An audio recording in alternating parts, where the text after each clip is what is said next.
Welcome back to Southwest Overland.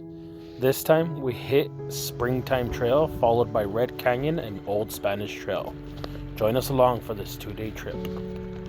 This was a continuation of Chloride Canyon that we had run with El Paso Overland and Expeditions. So we had set off into the desert once again, a little later in the day. This trail was very scenic right off the bat. We enjoyed every second of it, climbing up and down these windy roads. We climbed elevation quickly and started to see the elevation starting to change. It being later in the day, we tried to find camp as quickly as possible, and we were not disappointed. This campground was called Luna Park, and man, what a treat. From petroglyphs to a little cave, we were in to settle for the night and enjoy it. Besides it being an established campground, it did have a really cool little outhouse that you can see right here on the right. Morning hit again and it was time to trail again. And wow, we were not left disappointed. It started off really mellow, and once we started climbing, it seemed like we had transported to a whole different place.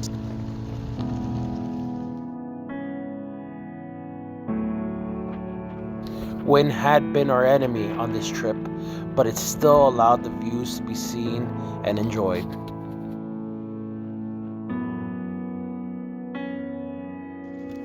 As we continued on the windy roads, vegetation once again started changing. We started seeing a lot more pine, and we knew we were going into the forest.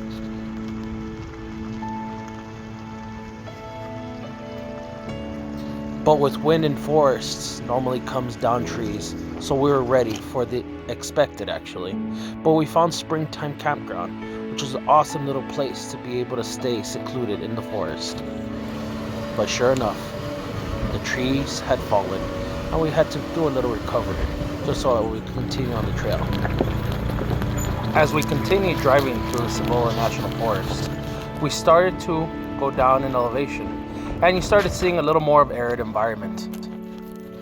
The road continued to be very windy, with plenty of uphills and downhills, and views for days. There was a few switchbacks that I should mention. Nothing difficult, but loose gravel does sometimes prove a challenge, especially to all-wheel drive vehicles.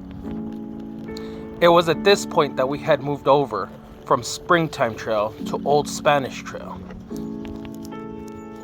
This trail was a lot more arid, very typical of desert environments. This is a longer trail that connects you close to the Rosedale mines in New Mexico. From there, we are a short drive away from San Lorenzo Canyon, and even shorter of a drive to Madera Canyon. But one thing I've always understood is that you should plan to find something unexpected, and this was it. Red Canyon. We did not see it on the map, so we decided to transverse it. We spent a few hours being able to drive up and down these hills and crawl along the nice tall walls of Red Canyon. Now, about Red Canyon, I will say that this canyon does end up in a dead end, so you must go back exactly the same way you came in. But the views are really well worth it. The canyon starts you off at the bottom in the valley, but as you continue going, all you will notice is that the winding roads start to occur again, and you will start climbing elevation. This will allow you to get to the top of the ridge, and you're able to go all the way through. Now, I will say this is a very secluded part of this trail. There's not many people that come around in these areas, but there is plenty of native animals out here, and of course the locals. Plenty of cows and bulls to be seen around. Particularly, this trail is not very difficult. Fairly stock vehicles with good ground clearance can make these trails quite easily. But do use caution. Just the sheer isolation of this trail is enough to be able to make sure to respect it. Now, as you can hear, besides the wind, the day was beautiful. You can hear my mic coming in and out, but right here you get a beautiful view of what the canyon was all about. As we continued driving, These roads were shelf roads. They did have a little bit of an intimidation factor because they were on the edge, but nothing crazy.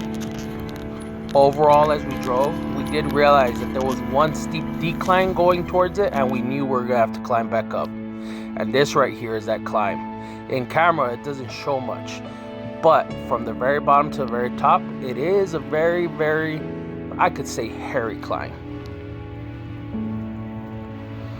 But hands down, the view made him 100% worth it.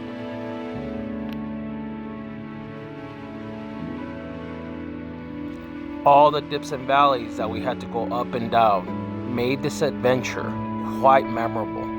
Specifically here, you're able to see on the far side one of the vehicles, which was Jesse's 4Runner, and then Augie climbing up the mountain pass.